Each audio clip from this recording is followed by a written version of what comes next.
antes de pasar con las técnicas de evaluación clínica, son las referencias anatómicas, ¿no? Hay que tener puntos de referencia para nosotros saber qué es lo que estamos evaluando, qué órgano es el que estamos evaluando, qué parte del órgano es la cual estamos evaluando, ¿no? Entonces, las referencias anatómicas más comunes en cuanto a topografía del tórax son las líneas claviculares, esternales, axilares, etcétera, ¿no? Entonces, como vemos aquí, tanto vamos a hablar parte anterior, parte media y parte posterior.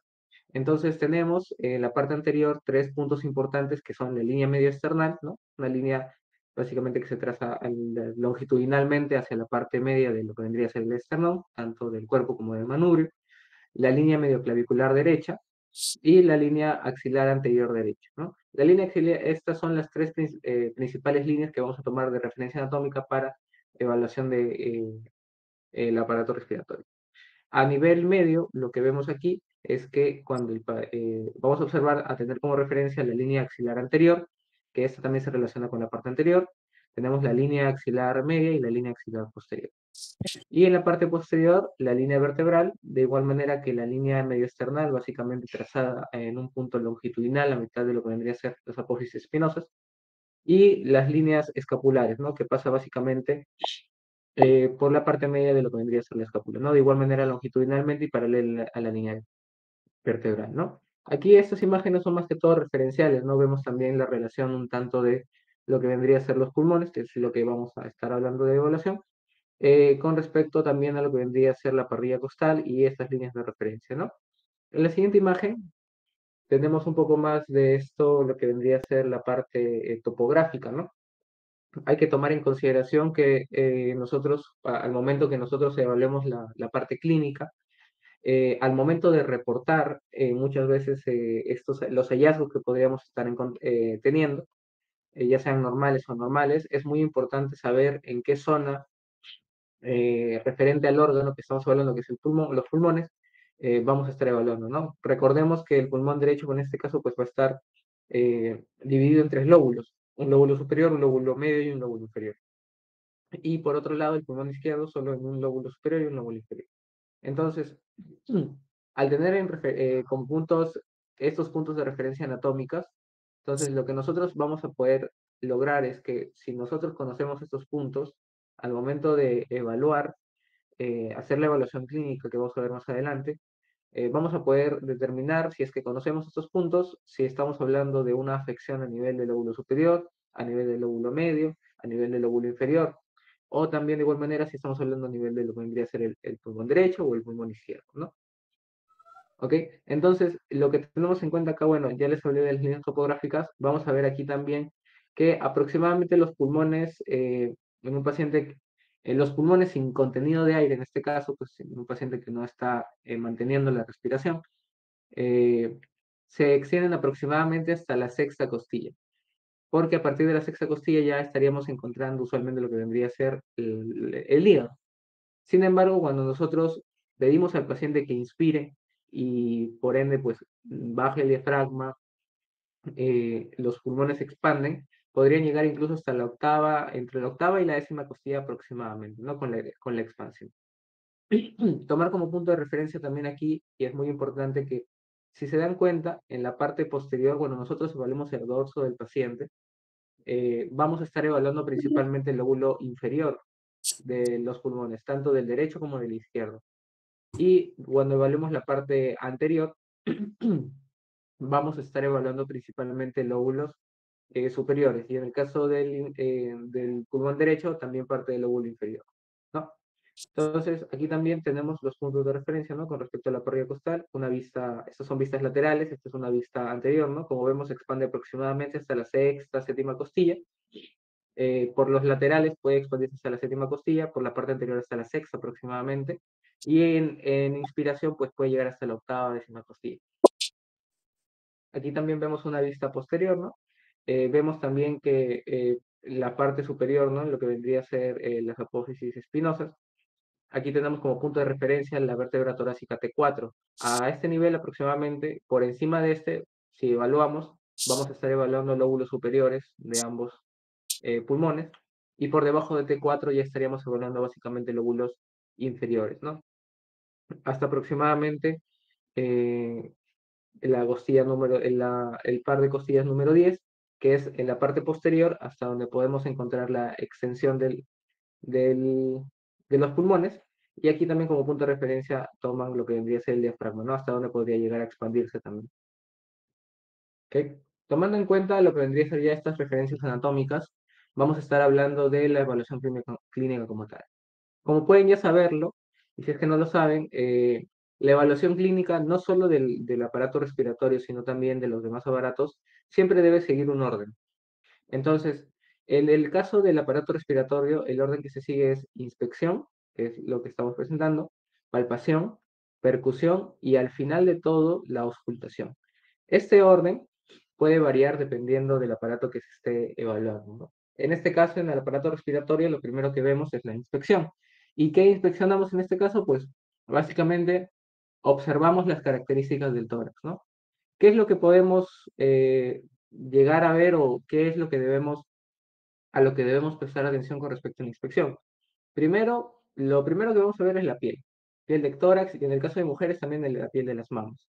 Porque cuando te estás evaluando a una paciente mujer, pues también tienes que evaluar si es que hay presencia de alguna masa, presencia de alguna protuberancia, algún cambio en las mamas, ¿no? Eso ya a veces lo consideran dentro de la evaluación de ginecológica, ¿no? Entonces, tienes que observarlo primero la piel, si es que hay algún cambio de coloración, si es que hay alguna herida, alguna laceración. ¿Ok? Lo siguiente que deben observar con respecto al tórax es la forma y simetría del tórax, ¿no? Desde atrás y desde adelante. Por eso es muy importante que por lo general traten de colocar al paciente en una posición semisentado o sentado, si es posible de pie. Si evaluamos un paciente hospitalizado, lo más probable es que esos pacientes tengan a veces dificultad para sentarse, pero si no la tiene, pues que se siente y si puede pararse, mucho mejor. Es también adecuado tener una correcta iluminación para poder hacer esta inspección. Tenemos que ver la simetría desde atrás y desde adelante. Lo más importante aquí también es ver que no haya ninguna deformidad de la pared torácica como podemos ver aquí en las imágenes, ¿no? Lo que estoy señalando acá es el llamado pectum excavatum, ¿no? Vemos que hay que la parte del esternón pues está básicamente metida dentro de lo que vendría a ser la pared torácica, dándole una forma de tórax en embudo también le llaman. Y aquí lo contrario, ¿no? El pectus carinatum o también tórax en quilla, ¿no? Que podemos ver que hay una protuberancia, ¿no? Que es la salida básicamente eh, básicamente eso se produce por la posición del esternón, ¿no? Las anormalidades en la posición del esternón, ¿no? Entonces, eso es lo que deberíamos ver, ¿no? Y obviamente, pues a veces estas anomalías torácicas dentro de la constitución anatómica, pues van a generar alteraciones que se puedan ir observando más adelante en el examen, ¿no? Con los siguientes. Ahora, otra cosa que deben observar con respecto al tórax, a la pared torácica, es el diámetro anteroposterior y el diámetro lateral. Lo que se suele ver en pacientes adultos es que el diámetro anteroposterior sea menor que el lateral. Hablando objetivamente de esto, nosotros hablamos de algo llamado índice torácico, que debe ser aproximadamente entre 0,7 y 0,75, ¿no? Pero la verdad es que, bueno, cuando inspeccionas o cuando le realizas el examen físico a un paciente, no siempre no vas a estar midiendo todo eso, ¿no? Entonces, tienes que tratar de hacerlo visualmente, ¿no? ¿En qué pacientes es normal encontrar un diámetro anteroposterior? Como les dije, esto es lo normal en pacientes adultos principalmente. Pero también el diámetro anteroposterior puede ser prácticamente igual al lateral, básicamente en una relación de un índice torácico de 1, básicamente, en población pediátrica, ¿no? Recién nacidos, niños, etc. Ahora, también es muy importante, sobre todo en ancianos, que evalúen esto porque es muy común que el diámetro anteroposterior haya aumentado, ¿no? En pacientes ancianos, más que todo porque ellos suelen presentar enfermedades crónicas, ¿no?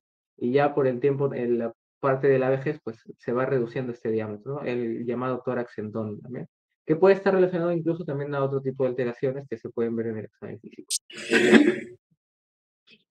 Ahora, eso fue con respecto a la inspección, con respecto a la pared torácica. Ahora, la inspección como tal de lo que vendría a ser la parte respiratoria, Acá nosotros para valorar la respiración se toman cuatro parámetros principalmente. El tipo de respiración, la frecuencia de la respiración, que bueno, eso también tiene relación con lo que vendrían a ser los signos vitales, el ritmo de respiración y la expansión torácica. ¿Ok?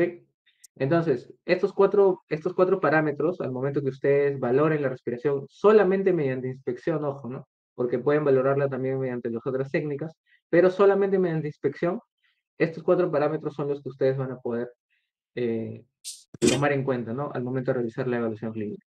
El tipo de respiración también va a depender, dependiendo de la edad del paciente, de muchos factores más, también incluso el sexo. Por ejemplo, tenemos tres tipos de respiración que son las que se suelen ver en las historias clínicas de los hospitales. Tenemos la respiración torácica, que es la que la mayoría de nosotros ya tenemos, adolescentes, adultos, etcétera. Es la más común y sobre todo en hombres, ¿no? En hombres es lo que se suele ver más la respiración torácica. La respiración abdominal es la con la cual nosotros solemos nacer, es la que se ve usualmente en población pediátrica, y la respiración toracoabdominal es la que se suele ver a veces en lo que vendría a ser pacientes ya hospitalizados, pacientes que están enfermos. No hay un predominio como tal, ya sea en hombres o mujeres, ¿no? Podría verse a veces en hombres, no hay un predominio como tal. Y es lo que solemos ver en pacientes hospitalizados. La frecuencia es también parte de la valoración de los signos vitales. Si desean, pueden valorar los signos vitales previamente, ya tienen una frecuencia, y si no, pues pueden valorarlo dentro de la inspección del aparato respiratorio, ¿no? Dentro de esta evaluación. Entonces, normalmente en un paciente adulto, adolescente, de 12 a 20 respiraciones por minuto. En población pediátrica esto puede variar mucho dependiendo de la edad del niño. El ritmo tiene que ser un ritmo regular, que el paciente no esté presentando sin dificultad aparente, y la expansión torácica, ¿no? Que debemos ver que tanto el pulmón derecho como el pulmón izquierdo se expandan de manera simétrica y no haya uso de músculos accesorios al momento de la respiración. ¿Ok?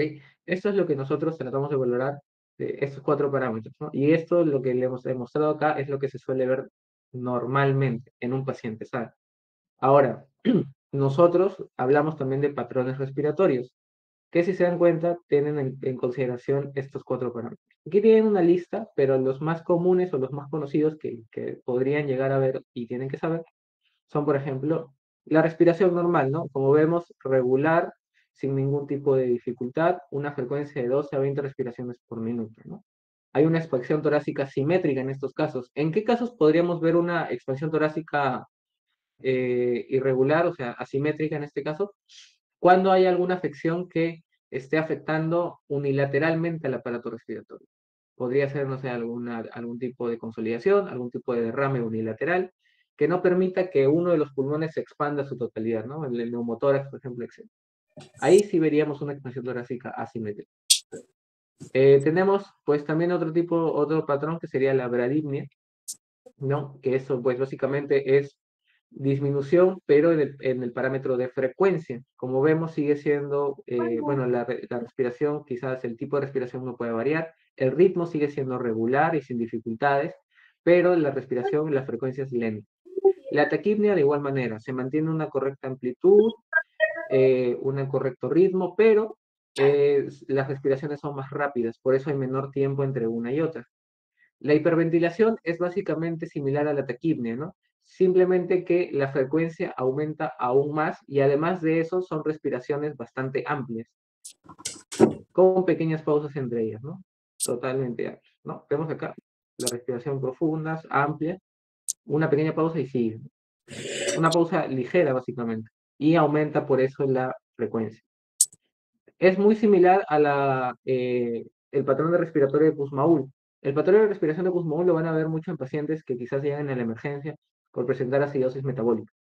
Entonces, estas respiraciones son básicamente rápidas, como ven, son profundas, son fuertes, inspiraciones y expiraciones fuertes, enérgicas, trabajosas, como dice acá, y básicamente no hay pausas entre una y otra, ¿no? Vemos aquí, ¿no? Muy similar, ¿no? A la hiperventilación y a la taquimia, solo que esos pequeños parámetros o que debíamos observar, ¿no? Rápidos, profundos y sin pausas, trabajosos. Y otra es, por ejemplo, el atrapamiento aéreo, ¿no? El atrapamiento aéreo es básicamente porque el paciente, conforme esté generando o desarrollando sus respiraciones, va a estar teniendo dificultad para la expiración. Por eso es que se ve este patrón, ¿no? Dificultad para eliminar el aire, ¿no? Por eso se llama atrapamiento aéreo. Además de estos patrones de respiración y parámetros para valorarlo, también debemos tomar en cuenta los datos periféricos que puede estar presentando el paciente. Tenemos que observar si el paciente está usando musculatura accesoria para el proceso respiratorio, ¿no? Podemos ver si hay aleteo nasal, si hay uso del músculo esternocleidomastoideo, si hay, por ejemplo, uso también abdominal, ¿no? Que se pueda observar. Podemos ver si es que hay alenteo nasal, que viene relacionado también con el uso de musculatura accesoria o dificultad para respirar. Cianosis, que es muy importante, ¿no? Y dedos sin palillo de tambor, que está relacionado más que todo con enfermedades cardíacas, esta parte, ¿no? Entonces, ¿por qué es importante ver estos datos? Porque estos datos nos pueden guiar hacia una patología, ya sea cardíaca, ya sea respiratoria, que pueda estar causando estas anomalías en los patrones de respiración. Como segundo paso en la evaluación clínica del del aparato respiratorio tenemos a la palpación. Básicamente lo que hacemos con la palpación es palpar todo lo que es los músculos torácicos, ¿no? Toda la parte anterior, toda la parte posterior. Básicamente esto para detectar cualquier tipo de anomalía que pueda haber, ¿no? Áreas de dolor, sobre todo, que haya algún tipo de masa que no se haya podido observar en la inspección porque puede que esté algo profunda, excavaciones, protrusiones y algún tipo de movimiento anómalo durante el proceso respiratorio, ¿no? Ya sea inspiración o expiración. ¿Qué hallazgos anormales podrían encontrar en una palpación? Dos principalmente podría ser una crepitación y un roce pleural. ¿Cuáles son las diferencias? La crepitación es que cuando ustedes pasen sus dedos por la zona que estén palpando, van a sentir una sensación como de burbuja, como burbujeante. Y esto, más que todo, es porque hay aire a nivel de tejido subcutáneo. O sea que esta sensación no tiene relación con la respiración. Es aire que está atrapado en el tejido subcutáneo que no va a variar en su presentación. O sea, no, la sensación de burbujeante no va a variar si el paciente está inspirando o expirando. A diferencia del roce pleural, el roce pleural sí va a estar relacionado con la inspiración, porque al momento que se inspira o que se expanden los pulmones, las pleuras van a estar rozando justamente pues, en contacto más estrecho con lo que vendría a ser la parrilla costal. Entonces, cuando ellos inspiren, por ejemplo, ustedes van a poder pasar sus dedos, sus manos y sentir esta sensación. Entonces, el roce pleural va a estar en asociación con el proceso respiratorio. Otros dos puntos importantes que deben valorar en la palpación, uno es el frémito táctil, que muchas veces la gente olvida realizarlo. El frémito táctil es básicamente que se va a poder palpar vibraciones a nivel de la pared torácica, ¿no? Pueden realizarlo con dos manos o con la parte cubital de su mano, o yo prefiero sinceramente colocar la mano, la palma, ¿no? Siento que hay una mejor sensibilidad. Pueden hacerlo de manera simultánea en ambos campos pulmonares, como para hacer un proceso comparativo, ¿no? Al mismo tiempo, o también de manera unilateral, ¿no? Eso ya depende de usted, de su manera de examinar.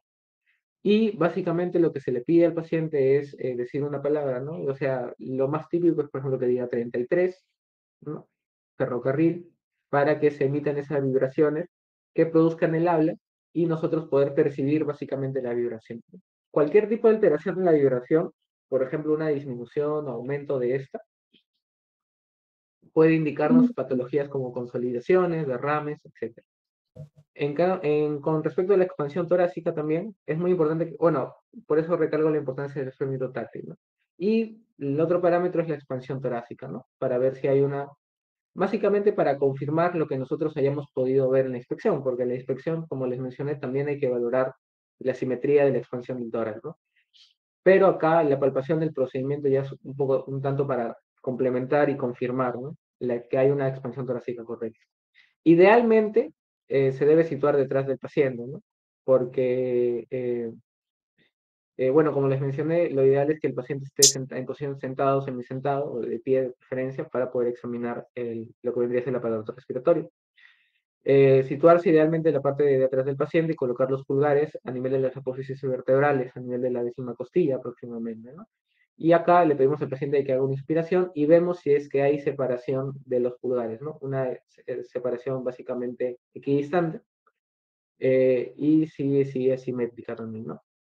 Si el paciente no podría quizás sentarse, perdón, claro, sentarse o ustedes por algún motivo no podrían colocarse detrás de él, también pueden valorarse mediante la colocación de los pulgares, una técnica similar, pero a nivel de lo que vendría a ser el esternón.